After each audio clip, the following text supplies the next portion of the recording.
7 દિવસ મેઘરાજા રહેશે મહેરબાન। રાજ્યમાં આજે અતિ ભારે વરસાદની આગાહી છે। તો આજે રાજ્યના 4 જિલ્લામાં ઓરેન્જ એલર્ટ આપ્યું છે। અરવલ્લી, મહીસાગર, નવસારી, વલસાડમાં આજે ભારેથી અતિ ભારે વરસાદ થઈ શકે છે।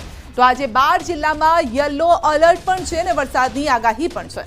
બનાસકાંઠા, પાટણ, મહેસાણા, સાબરકાંઠા, ગાંધીનગર, ખેડા, પંચમહાલ, છોટાઉદેપુર, ડાંગ, જામનગર, મોરબી, કચ્છમાં ભારે વરસાદ થઈ શકે છે। માટે જ કહીએ છીએ સંભાળજો, આવતીકાલે ખૂબ ભારે પવન ફૂંકાઈ શકે છે અને માછીમારોને 5 દિવસ દરિયો ન ખેડવા માટે તાકીદ કરાઈ છે। આવતીકાલે 55 થી 65 કિલોમીટરની ઝડપે પવન ફૂંકાશે। તો આજે દરિયાકાંઠા પર 3 નંબરનું સિગ્નલ પણ લગાવી દેવાયું છે। वेरी हेवी रेनफॉल वार्निंग दोनों क्षेत्रों में दिया गया है। गुजरात रीजन में heavy to very heavy orange warning के साथ अगले 7 दिन के लिए दिया गया है। और सौराष्ट्र कच्छ के लिए आज हेवी रेनफॉल वार्निंग है आइसोलेटेड प्लेसेस में और येलो वार्निंग के साथ। और 23 से लेकर 28 अगस्त तक सौराष्ट्र कच्छ के लिए heavy to very heavy orange warning के साथ heavy to very heavy rainfall का वार्निंग दिया गया है। तो अमदावाद शहરના વાતાવરણમાં પલટો। એસજી હાઈવે પર ધોધમાર વરસાદ। રામદેવનગર, સેટેલાઇટ, જોધપુર વિસ્તારમાં વરસાદ। પાલડી, સાયન્સ સિટી, વસ્ત્રાપુરમાં પણ વરસાદ છે। ભારે પવન સાથે વરસાદનું આગમન થયું છે। તો અમદાવાદ શહેરના વાતાવરણમાં પલટો આવ્યો છે અને પવન સાથે વરસાદની એન્ટ્રી થઈ છે। તો ઘણા દિવસથી જ્યારે વરસાદ પણ વરસે છે ત્યારબાદ બફારો થતો હોય છે, પરંતુ છેલ્લા 2 દિવસથી પવનનું જોર પણ જોવા મળી રહ્યું છે અને આવતીકાલે પણ પવનનું જોર વધારે રહેવાનું છે। તો અમદાવાદ શહેરમાં વાતાવરણમાં પલટો આવ્યો છે અને આગાહી મુજબ આ વરસાદ પણ વરસી રહ્યો છે। આ તરફ રાજકોટ શહેરમાં વાદળછાયા વાતાવરણ સાથે ધીમી ધારે વરસાદ વરસ્યો છે। સવારથી ઝાપટા સ્વરૂપે વરસાદ પડ્યો અને શહેરના અલગ અલગ વિસ્તારોમાં ઝાપટા સ્વરૂપે વરસી રહ્યો છે વરસાદ। Yagnik road, Kalawad road, Jamnagar road, Bhavnagar road, Bedi ચોકડી સહિતના વિસ્તારોમાં વરસાદી માહોલ છે અને સતત 3જા દિવસે રાજકોટ શહેર તેમજ ગ્રામ્ય વિસ્તારોમાં વરસાદી માહોલ છવાયેલો છે। તો કચ્છના દરિયાઈ પટ્ટી વિસ્તારોમાં વરસાદ। પશ્ચિમ કચ્છના ગ્રામ્ય વિસ્તારોમાં વરસાદ છે। માંડવી, મુન્દ્રા, અબડાસામાં વરસાદ। મુન્દ્રાના ઝરપરા, નાની ખાખર, સમધોધામાં વરસાદ છે। તો માંડવી તેમજ તાલુકાના જનકપુરી અને આસપાસના ગ્રામ્ય વિસ્તારોમાં વરસાદી માહોલ છવાયેલો છે। કચ્છના અબડાસા નખત્રાણાને જોડતો માર્ગ બંધ થયો છે। પુલનું ડાયવર્ઝન તૂટતા માર્ગ બંધ થયો છે। કોટડા, બીટા રાજ્યધોરી માર્ગ બંધ થયો છે અને ગઈકાલથી ઉપરવાસના ઉખેડા, વમોટી વિસ્તારમાં વરસાદ પડી રહ્યો છે। ભારે વરસાદના કારણે નદીમાં પાણી આવતા માર્ગ બંધ થયો। બીટા પાસે નવા પુલનું નિર્માણ કામ ચાલી રહ્યું છે અને પુલ સાઈડમાં જ બનાવેલ ડાયવર્ઝન તૂટી ગયું છે અને રસ્તો બંધ થઈ ગયો। અમદાવાદ બાદ મહીસાગરમાં પણ વિદ્યાર્થી પર હુમલો થયો છે। એક વિદ્યાર્થી અન્ય વિદ્યાર્થી પર છરી વડે હુમલો કર્યો છે। વિદ્યાર્થીને પેટ અને હાથના ભાગે ગંભીર ઈજા થઈ છે। બાલાસિનોરના તળાવ દરવાજા શાળાની આ ઘટના છે। શાળા છૂટ્યા બાદ સ્કૂલની બહાર વિદ્યાર્થી પર હુમલો થયો છે। ઘાયલ બાળક ખાનગી હોસ્પિટલમાં સારવાર હેઠળ છે। ધોરણ 8ના બંને વિદ્યાર્થીઓ વચ્ચે બોલાચાલી થઈ હતી અને મસ્તીમાં મામલો ઉગ્ર બની ગયો। તો બાળકને હથિયાર કબ્રસ્તાનમાંથી મળ્યું હતું તેવું પોલીસનું નિવેદન છે અને કબ્રસ્તાનમાંથી મળેલી છરી દફતરમાં રાખી હતી અને તે ત્યાં પહોંચ્યો હતો। તો એક વિદ્યાર્થીએ બીજા વિદ્યાર્થી પર હુમલો કર્યો છે। તળાવ દરવાજા પ્રાથમિક શાળાના 2 વિદ્યાર્થીઓ સ્કૂલ છૂટ્યા બાદ એકબીજા જોડે મસ્તી મજાક કરતા હતા અને આ દરમિયાન એ મસ્તી મજાકે ઉગ્ર સ્વરૂપ ધારણ કરી લીધું અને એક બાળકે બીજા સ્ટુડન્ટ પર ચપ્પુથી હુમલો કર્યો। પ્રાથમિક તપાસમાં ધ્યાને આવ્યું છે કે આ બંને વિદ્યાર્થીઓ ધોરણ 8માં ભણતા હતા અને જે આરોપી છે એના તપાસ દરમિયાન એ જાણવા મળ્યું છે કે આજથી આશરે 2 દિવસ પહેલાં આ જે હથિયાર છે આ બાળકને કબ્રસ્તાનમાંથી મળ્યું હતું અને ત્યારબાદ આ બાળકે આ હથિયાર છે એ પોતાના દફતરમાં રાખી દીધું હતું અને એ જ છરીથી આ બીજા વિદ્યાર્થી પર હુમલો કરવામાં આવ્યો। તો રાજકોટના રીબડા પેટ્રોલ પંપ પર ફાયરિંગ કેસમાં તપાસ હાથ ધરાઈ છે। મુખ્ય આરોપી હાર્દિકસિંહ જાડેજા પોલીસ કસ્ટડીમાં છે। તો પોલીસની પૂછપરછમાં થયો છે ખુલાસો। હથિયાર સાચવનાર વકીલ રવિ ગમારાનું પણ નામ ખુલ્યું છે। ગોંડલ તાલુકા પોલીસે વકીલ રવિ ગમારાની ધરપકડ કરી છે અને સાંજે ગુનાના કામે રિમાન્ડની માંગણી સાથે આરોપીને કોર્ટમાં રજૂ કરાશે. શાર્પ શૂટરોને રીબડા ખાતે ફાયરિંગ કરવા માટે હથિયાર રવિ ગમારાએ આપ્યું હતું. અગાઉ ફાયરિંગનો પ્લાન નિષ્ફળ જતા હથિયાર રવિ ગમારાને સાચવવા માટે આપ્યા હતા. તો ફાયરિંગ કેસનો આ મામલો છે અને હથિયારો મામલે હવે નવા ખુલાસા થઈ રહ્યા છે. મુખ્ય આરોપી હાર્દિકની પૂછપરછમાં આ ખુલાસો થયો છે. તો હથિયારો રવિ ગમારાને સાચવવા માટે આપ્યા હતા. તો અગાઉ ફાયરિંગનો પ્લાન હતો જે નિષ્ફળ ગયો હતો. મહેસાણાના લીંચ સીટના ભાજપના ડેલિગેટની ઓફિસ પર હુમલો થયો છે. ભાજપના આગેવાન અંબાલાલ ઠાકોરના પુત્ર કિરણ ઠાકોર પર હુમલો થયો છે. કિરણકુમાર ઠાકોર પર લાકડી અને પાઇપથી હુમલો થયો છે. બાયપાસ પર ઉમા આર્કેડ ખાતે આવેલી ઓફિસમાં હુમલો થયો છે. હુમલો કરનાર 4 આરોપી સામે ફરિયાદ પણ દાખલ કરાઈ છે. તો ફરિયાદીને ગળદાપાટુ અને પાઇપથી મારવામાં આવ્યો. જૂની અદાવતમાં હુમલો કર્યો હોવાની ફરિયાદ છે. મહેસાણા તાલુકા પોલીસ મથકે ફરિયાદ નોંધાઈ છે. આ તરફ અમરેલીમાં 3 સિંહોએ પશુ પર હુમલો કર્યો છે. સાવરકુંડલાના મોટા ભમોદરા ગામે સિંહ ત્રાટક્યા હતા અને 3 સાવજોએ 8 પશુઓનું મારણ કર્યું. તો ગામની ગલીઓમાં સિંહના આટાફેરા સીસીટીવીમાં કેદ થયા. ભમોદરા ગામમાં અનેક વખત સાવજો આવી જવાની ઘટના બની છે. તો સિંહના આટાફેરાથી લોકોમાં ફફડાટ છે. સાવરકુંડલાના મોટા ભમોદરા ગામે સિંહ ત્રાટક્યા હતા જે સીસીટીવીમાં કેદ થયા હતા. તો પશુનું મારણ પણ કર્યું છે અને 3 સાવજોએ 8 પશુઓનું મારણ કર્યું છે જેથી પશુપાલકોમાં પણ હજુ પણ ચિંતા છે. સુરતમાં રોગચાળો બેફામ રીતે વકરી રહ્યો છે અને રોગચાળાએ વધુ એક બાળકનો ભોગ લીધો છે. સચિન પાલીગામમાં એક બાળકનું મોત થયાનું સામે આવ્યું છે. 1 વર્ષીય બાળકને શરદી ખાંસી તેમજ તાવ આવી રહ્યો હતો. સ્થાનિક ક્લિનિકથી દવા લીધા બાદ તેની હાલત સ્થિર હતી, પરંતુ વહેલી સવારે અચાનક તેને શ્વાસ લેવામાં તકલીફ થઈ. તેને હોસ્પિટલ ખસેડવામાં આવ્યો અને હોસ્પિટલ પહોંચે તે પહેલા જ બાળકનું મોત થયું છે. તો અચાનક બાળકનું મોત થતાં પરિવારમાં શોક છે. सर्दी जुकाम था, बुखार भी था. तो प्राइवेट हॉस्पिटल थे, मतलब दवा सुई चला था. तब तो मतलब दवाई खाते थे तो ठीक थे. फिर एक बार थोड़ा सांस लेने में प्रॉब्लम होने लगा, तो फिर कुछ खिला के दवाई ववाई खिलाए. तो फिर सुबह 6:30 बजे दवाई खिलाए. तो फिर हम लोग सोचे कि थोड़ा फिर भी दिक्कत हो रहा था. हम लोग ला रहे थे हॉस्पिटल में, तो फिर रास्ता में ही थोड़ा सांस बंद हो गया था.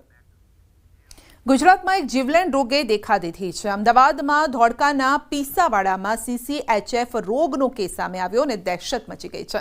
રોગના કારણે 50 વર્ષીય પશુપાલકનું અવસાન થયું. CCHF એટલે કે ક્રિમિયન કોંગો હોમોરહેજિક ફીવર અને આ એક ગંભીર વાયરલ રોગ છે જે ઈતળીના કરડવાથી અથવા તો ચેપગ્રસ્ત પશુના લોહી કે માંસના સંપર્કથી ફેલાય છે.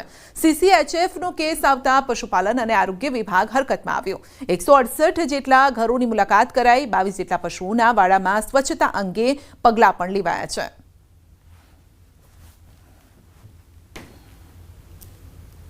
તો એ વાયરસથી થતો રોગ છે અને એમાં પશુઓ મુખ્યત્વે વાહક તરીકે કામ કરતા હોય છે અને એની અંદર જે એમાં ઈતરડી પશુઓ ઉપર હોય એ ઈતરડી આ રોગને ફેલાવવામાં ઘણો અગત્યનો રોલ એનો હોય છે. અને ઈતરડી જ્યારે પશુને કરડે ત્યારે મુખ્યત્વે જે પશુની પર ચોંટેલી ઈતરડી મનુષ્યને જ્યારે કરડે ત્યારે આ રોગ મનુષ્યમાં જોવા મળતો હોય છે. ભરૂચ ખાતે શહેર સહિત નેશનલ હાઈવે 48 પર ટ્રાફિક જામ સર્જાયો છે અને ભારે વાહનો અને માલધારી વાહનો ભરૂચના સિટી વિસ્તારના મુખ્ય માર્ગ પર પસાર થતા ચક્કાજામ થયો છે. તો આ દ્રશ્યો ત્યાંના છે. વહેલી સવારે ટ્રાફિક જામના દ્રશ્યો જોવા મળ્યા. કિલોમીટર સુધી વાહનોની કતારો લાગી હતી અને લોકો તેમાં અટવાયેલા હતા. તો ટ્રાફિક જામના કારણે લોકો અટવાઈ ગયા હતા. અનેક લોકો જેમાં વૃદ્ધો પણ હતા, ઘણા લોકોને મેડિકલ ઇમરજન્સી પણ હશે તેવા લોકો પણ આ ટ્રાફિક જામમાં અટવાઈ ગયા હતા. જોકે સ્થાનિક કેટલાક લોકો આવ્યા અને તેઓએ રસ્તો ખુલ્લો કરવાનો પ્રયત્ન કર્યો હતો, કારણ કે જ્યારે ટ્રાફિક જામ થતો હોય છે ત્યારે દરેકની એ જ સમસ્યા હોય છે કે મારે વહેલા જવું છે, અને તેવામાં ટ્રાફિક વધુ તેમાં પ્રોબ્લેમ થતો હોય છે. આવામાં સ્થાનિક લોકો આવ્યા અને ટ્રાફિક હળવો કરાવ્યો. ધોરાજીના મોટા ગુંદાળા ગામમાં તૂટેલા રસ્તા લાંબા સમયથી રિપેર ન થતા ગ્રામજનોમાં રોષ જોવા મળ્યો છે. સરપંચ દ્વારા ગટરનું કામ તો કરવામાં આવ્યું, પરંતુ રસ્તાની મરમ્મત કરવામાં આવી નથી અને મુખ્ય બજારમાં કાંકરા નાખી અને કામ ચલાવાઈ રહ્યું છે, જેના કારણે હાલાકી વધી રહી છે. અનેકવાર રજૂઆત કરવા છતાં પણ કોઈ કાર્યવાહી નથી થઈ અને જેથી ગ્રામજનોએ બેનર સાથે રસ્તા પર ઉતરી અને ઉગ્ર વિરોધ નોંધાવ્યો છે. કચ્છના માંડવીના મોટા લાઈજા ગામે વિચિત્ર અકસ્માતનો વિડીયો વાયરલ થયો છે.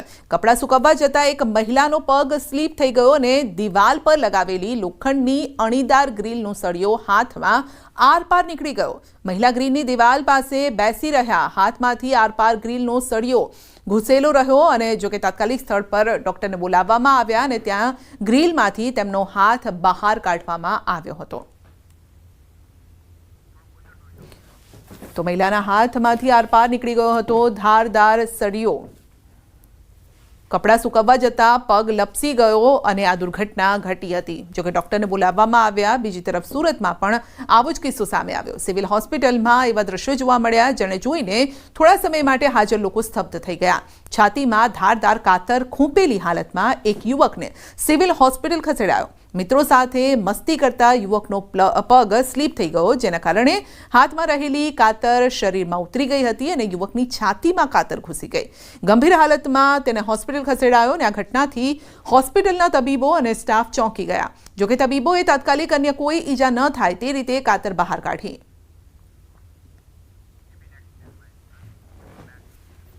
આ તરફ સુરતના હીરાના કારખાનામાં દુર્ઘટના ઘટી અને મહિલાના વાળ મશીનમાં ફસાઈ ગયા અને તેનું મોત થયું. કતારગામમાં બારડોલી પ્લોટ વિસ્તારમાં હીરા કારખાનામાં દુર્ઘટના ઘટી હતી. અકસ્માતમાં યુવતીનું માથું કપાઈ ગયું અને સ્થળ પર જ મોત થયું. પોલીસ ઘટના સ્થળે પહોંચી હતી અને કાર્યવાહી હાથ ધરી છે. વડોદરાના મધ્યમાં આવેલા ઐતિહાસિક માંડવી ગેટ જર્જરિત બન્યો છે અને ગેટનો એક પિલર તૂટી પડતા શહેરમાં હડકંપ મચી ગયો છે. વારંવાર તંત્રને સમારકામ માટે રજૂઆત કરવામાં આવી હોવા છતાં પણ કાર્યવાહી ન થતા દુર્ઘટના સર્જાઈ છે. તો માંડવી ગેટનું રિસ્ટોરેશન કરવા સ્થાનિકો સહિત વિપક્ષ દ્વારા માંગ કરાઈ હતી અને ત્યારે પાલિકાના સ્થાયી સમિતિના ચેરમેન ડોક્ટર શીતલ મિસ્ત્રીએ જણાવ્યું છે કે રિસ્ટોરેશનના કામ માટે ટેન્ડર પ્રક્રિયા હાલ પ્રોસેસ હેઠળ છે. આગામી અઠવાડિયે ટેન્ડર બહાર પડશે અને ટેન્ડર પ્રક્રિયા પૂર્ણ થયા બાદ 1 મહિનામાં કામ પૂરું કરી દેવામાં આવશે. જૂની ધરોહરને તમે મટાડવાની કોશિશ જે કરી રહ્યા છો એ શહેર માટે સારું નથી. વિઠ્ઠલનાથજી મહારાજ અહીંયા આવીને દરરોજ ઊભા રહે છે. શાના માટે ઊભો રહે? લાગણી છે વડોદરા શહેરની, માંડવીની લાગણી છે.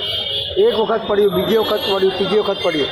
એટલે કોંગ્રેસ પાર્ટી એને ગંભીરતાથી વિચાર કરી એના માટે આંદોલન સ્વરૂપમાં આગળ વધશે. કારણ કે માંડવીના 5 ચક્કર લગાવવાથી વિદેશમાં બી માણસ જાય તો પાછો આવે છે. વડોદરાનું નાક કહેવાથી આ ઇમારતના અત્યારે પિલર જોઈ લો તમે, એટલી હદે ડેમેજ થયેલા છે કે ગમે ત્યારે મોટી માનહાનિ થઈ શકે એમ છે. અને તમે બી ખબર છે કે આખું વડોદરા જાણે છે કે રવિવારે મંગળવારે અહીં અતિશય ભીડ હોય છે.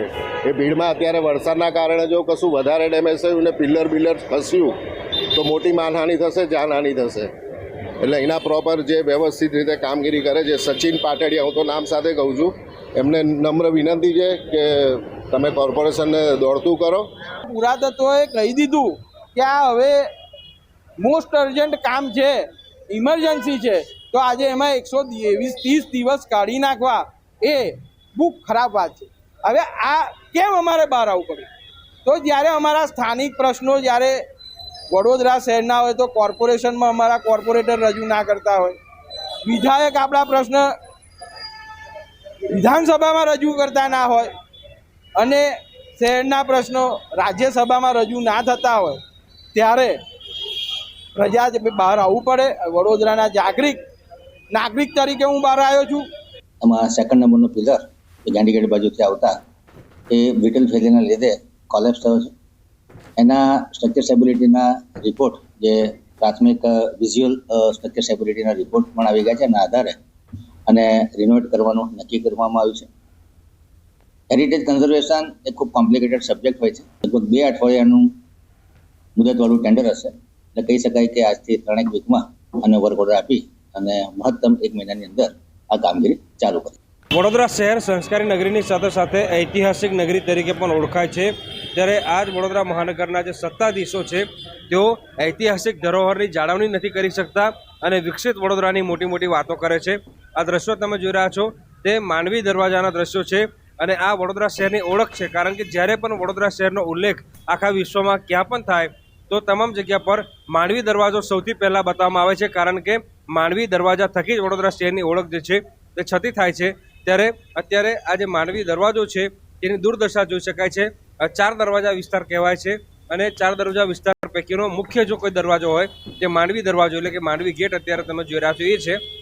વડોદરા મહાનગરપાલિકાના સત્તાધીશોએ જવાબદારી લીધી હતી કે આ ગેટનું રિસ્ટોરેશન કરાશે, તેની દરકાર લેવાશે, પરંતુ તેમને કહ્યું એ કરી ન બતાવ્યું. એના કારણે દિવસે ને દિવસે આ જે ગેટ છે તેની સ્થિતિ કથળી રહી છે અને અહીંયા ગેટની બિલકુલ નીચે જ મેલડી માતાનું ઐતિહાસિક મંદિર આવેલું છે, ગાયકવાડી સમયનું, અને હજારોની સંખ્યામાં ભક્તો જે છે અહીંયા મંદિરે દર્શન કરવા માટે આવતા હોય છે. ત્યારે આ ગેટની દુર્દશા જોઈને આજે તમામ ભક્તો છે તેમના જીવ તાળવે ચોંટતા હોય છે અને આ ભક્તો જે વડોદરા શહેરના વહીવટદારો છે તેમની સામે અત્યારે રોષ વ્યક્ત કરી રહ્યા છે. હાર્દિક દીક્ષિત, ન્યૂઝ 18 ગુજરાતી, વડોદરા. છોટાઉદેપુર જિલ્લાના બોડેલી તાલુકાના અલી ખેરવા જૂથ ગ્રામ પંચાયતના માજી સરપંચને નોટિસ મળી છે.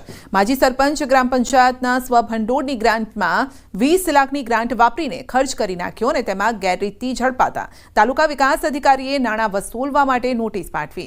વર્ષ 2017-18, 18-19માં ગ્રામ પંચાયતના સ્વભંડોળમાં ગેરરીતિ બાબતે નરહરીભાઈ પટેલે જિલ્લાના ઉચ્ચ અધિકારીઓને લેખિતમાં રજૂઆત કરી હતી અને જેમાં કંચનભાઈ પટેલ અલી ખેરવા જૂથ ગ્રામ પંચાયતના સરપંચ પદે હતા. ત્યારે ગ્રામ પંચાયતના સ્વભંડોળના નાણાં તાલુકા વિકાસ અધિકારીની મંજૂરી વગર સરકારના નિયમ અનુસાર કરવાનો ખર્ચ હોય તેનાથી વધારે ખર્ચ સરકારી ચોપડે પાડીને સરકારી નાણાં વાપરી નાખતા સમગ્ર મામલાની તપાસ હાથ ધરાઈ હતી, તો જેમાં ગેરરીતિ થઈ હોવાનું સાબિત થયું છે. ભંડોળમાંથી જે ખર્ચ કરવામાં આવેલ રસ્તાથી માંડીને જે બાકીનો એમાં જે કંઈ ખર્ચ કરવાનો થતો હોય વડી કચેરીમાંથી અથવા સક્ષમ અધિકારીની મંજૂરી જે લેવાની થતી હોય છે એની અંદર મંજૂરી ન લેવાના કારણે જે વહીવટમાં અનિયમિતતા જણાય છે અને જે કામગીરી છે કામગીરી કરતાં પણ ખર્ચ ક્યાંક વધુ થયેલ જણાય છે. અને તે વખતની રસ્તા દુરસ્તી છે, ડેડ સ્ટોક છે, સફાઈ કામ છે, એ બાબતની તાલુકા વિકાસ અધિકારી દ્વારા નોટિસ આપવામાં આવેલી છે અને ગ્રામ પંચાયતે એ નોટિસ એમના ઘર આગળ ચોંટાડી છે અને એક આરપીએડી કરીને બજાવણી કરવામાં આવેલી છે અને નોટિસની તપાસ ચાલુ છે. બોડેલીના ધાનાટ્ય હતા એમ કરીને ખોબે પબ્લિકે એમને વોટ આલ્યા. તેના અનુસંધાનમાં એમને પોતાનું જ કામ કરીને પોતે જ પોતાનું જ એ કર્યું છે, પ્રજાનું વિચાર્યું નથી ને એ ઉપરાંત ઊંચાપત કરેલી છે તે પેટે આ તાલુકા વિકાસ અધિકારીએ નોટિસો પણ એમને આપી છે. બોડેલી તાલુકાના અલી ખેરવા ગ્રામ પંચાયતના માજી સરપંચ કંચનભાઈ મનીલાલ પટેલને નોટિસ આપવામાં આવી છે. 18-19-20ની અંદર તેઓએ 20 લાખ કરતાં વધારેની નાણાંની ઉચાપત કરી હોય તેવી ફરિયાદ આવી હતી. તે બાબતે તાલુકા વિકાસ અધિકારીએ નોટિસ આપી છે અને અલી ખેરવા ગ્રામ પંચાયતના તલાટી તેઓના નિવાસસ્થાને પહોંચ્યા હતા, પરંતુ કંચનભાઈ મનીલાલ પટેલ જે માજી સરપંચ છે તેઓ નિવાસસ્થાને ન મળતા તેઓના ઘરે નોટિસ લગાડી દેવામાં આવી છે. અને ખાસ કરીને જે ગામની અંદર રોડનું કામ હોય, સફાઈનું કામ હોય, ગટરનું કામ હોય, એ જે કામ કરવાના હોય છે તે ઉચ્ચ અધિકારીની પરવાનગી લેવાની હોય છે. તે પરવાનગી ન લેવાના કારણે જે પૈસા જે છે તે વાપરી લીધા છે તેવું રજિસ્ટરમાં નોંધ કરવામાં આવી છે. તેના કારણે હાલ તો તાલુકા વિકાસ અધિકારીએ જે નોટિસ ઇસ્યુ કરી છે 20 લાખ કરતાં વધુની રકમ જે છે તે રિકવરી કરવા માટેની નોટિસ આપી છે, પરંતુ હાલ ઘરે જે તેઓના નિવાસસ્થાને જે માજી સરપંચ કંચનભાઈ મનીલાલ પટેલ ન મળતા આખરે જે તલાટી છે તેઓના ઘરે નિવાસસ્થાને જે નોટિસ લગાડી છે અને હાલ તેને આરપીડી દ્વારા પણ જાણ કરવામાં આવી છે. સિજબ ખત્રી, ન્યૂઝ 18 ગુજરાતી, છોટાઉદેપુર.